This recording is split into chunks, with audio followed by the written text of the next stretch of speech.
Ну, давайте говорить грамотно. Если так говорят в институтах религоведения, это очень страшно. Мы должны немедленно поставить безобразие. Это безграмотность вопиющая. Запрещена свинина. Запрещена она еще в Библии. «И свиньи, нечиста она для вас, не ешьте мясо их, и к трупам их не прикасайтесь». Почему была запрещена свинина всегда на всем протяжении веков во всех религиях? Потому что мышечная ткань свинины абсолютно идентична мышечной ткани человека. Это очень важно. Поедание свинины – это форма каннибализма. Это очень важно.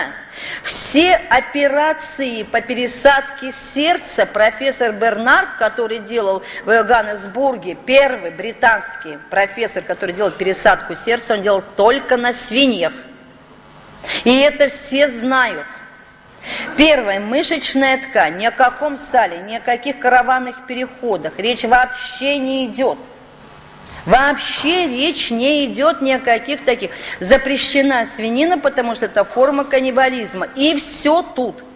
Дальше. Свиное мясо, как медицина доказано, у меня мама 30 лет преподавала в медицинской академии, была старшим преподавателем. Свиное мясо разрушает клеточную ткань печени. 100%. Доказано всей медициной.